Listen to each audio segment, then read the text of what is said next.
From Darwin, Australia, live by satellite across Southeast Asia, this is the Australia Television News.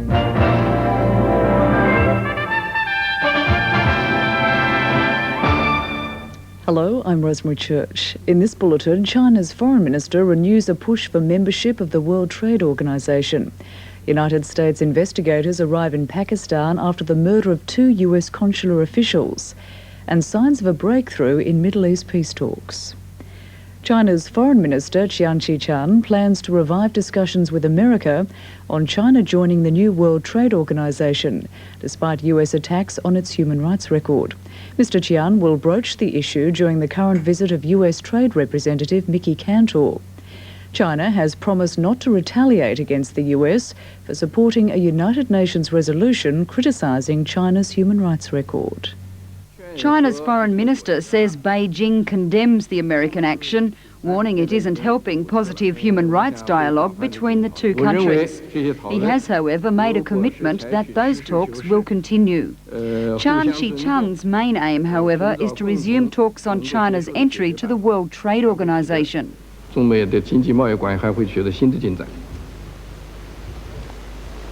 long as the two sides try to search for solution to problems between them on the basis of seeking truth from facts and on the basis of mutual respect, I believe fresh progress may be made in Sino-US trade relations. Mr. Chiang intends to broach the subject of entry to the World Trade Organization with US Trade Representative Mickey Cantor, who's in Beijing for the signing of an historic anti-piracy agreement between the United States and China.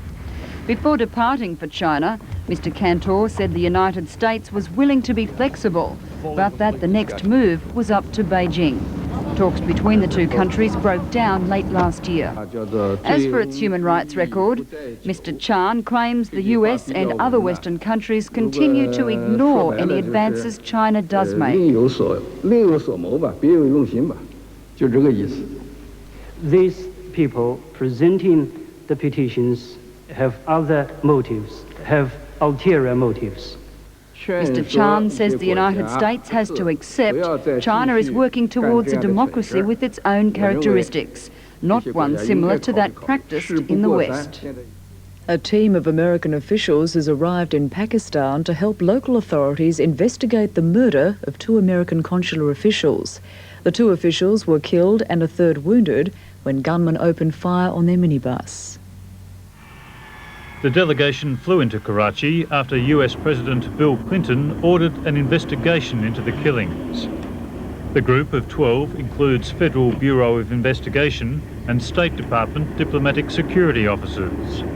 They'll be looking for the gunman who sprayed the consular vehicle with an AK-47 assault rifle as it was stopped at a Karachi traffic lights.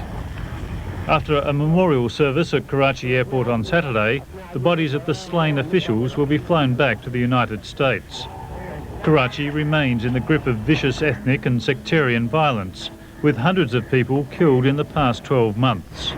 Almost daily, police are finding victims of the ongoing violence, left dead on the streets. Burma's leadership says Vietnam's proposed full membership of the ASEAN group will be a positive contribution to regional cooperation and prosperity.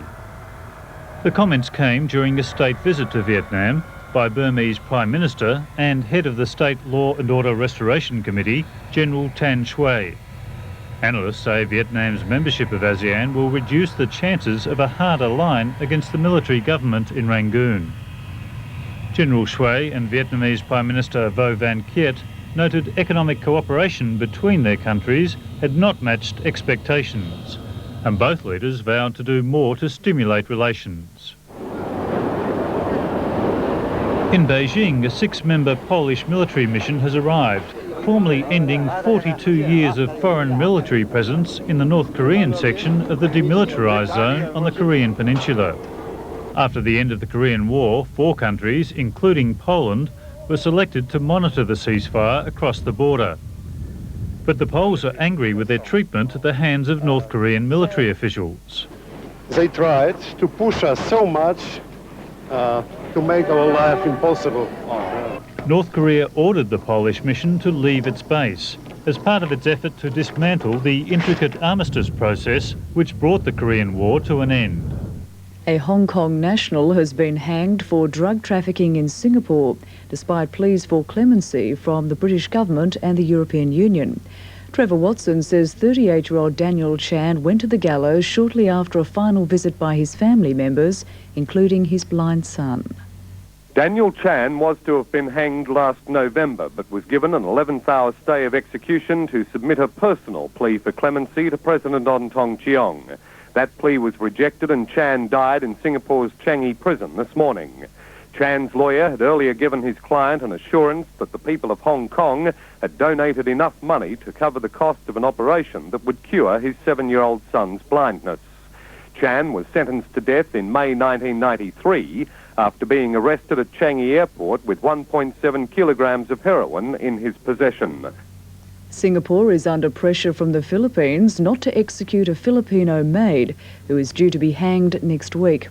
More than 200 protesters have demonstrated in support of the woman who's accused of murdering another Filipino maid and a 4-year-old child.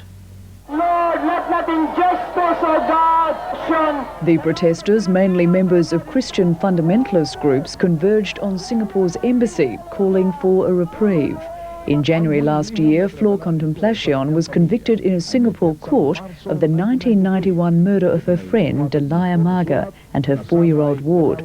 Contemplacion allegedly strangled Marga with an iron cord and drowned the child in a bucket of water. She's due to hang in Singapore next Friday. But the Philippine government claims to have new information that could justify a reopening of the case. Another Filipino maid has offered evidence that suggests Contemplacion was framed. Our plea to the Honorable Government of Singapore is not mercy or for compassion. Our plea is for Singapore to make sure that it is hanging the guilty. But Singapore has so far rejected clemency appeals made by the Philippine government. Contemplacion's 4 children have reportedly flown to Singapore to visit their mother before her execution. Immigration officials in Australia are investigating the arrival of a 3rd vessel from southern China virtually without detection. The boat carrying 52 Chinese was found just 5 kilometres off Australia's northern coast. Like the hundreds who reached Australia's shores over Christmas, the Immigration Department says this latest boatload appears to have come from Beihai in southern China. Now quarantined in Darwin Harbour, the 30-metre vessel was carrying 24 men, 13 women and 15 children. It was intercepted just kilometres off the Northern Territory coast, raising questions about how it managed to get so close before being spotted. Till yesterday, we thought it was still in the Philippines because we hadn't any information that it had left. If we had that information, who knows, we may have been able to spot it earlier. The refugees are now being questioned at this detention centre just outside Darwin. All reported to be in good health and spirits despite their months at sea and the poor condition of their vessel. It's thought they had been at sea since August, travelling from southern China via the Philippines. That it's been in the region for some months now. We've been aware that it's been in the region. It's been in the Philippines, in the southern Philippine Islands, and it didn't come as a surprise that it's in the region. I guess it came as a surprise that it came into Darwin Harbour last night. But Mr Waters says these latest arrivals do not signal another wave of refugees. But we don't have any evidence or any indication that there's any more boats coming as I talk to you now. Nevertheless, these latest arrivals are sure to have stirred memories of the Christmas rush, and Coastwatch says it will step up surveillance to ensure there are no more surprises. In Japan, there have been commemoration services across the country for one of the biggest air attacks of World War II. The firebombing of Tokyo 50 years ago claimed 100,000 lives. As Australia Television's Walter Hamilton reports, it's an episode of the war that history has tended to overlook. The American general who commanded the raid on Tokyo boasted he'd deliver the biggest firecracker the Japanese had ever seen. The bombers began dropping their incendiaries around midnight, near Kyoji Numajiri's house. All around was red, so bright, like daytime, he recalls. Looking up, the B-29s were just above us, flying in circles.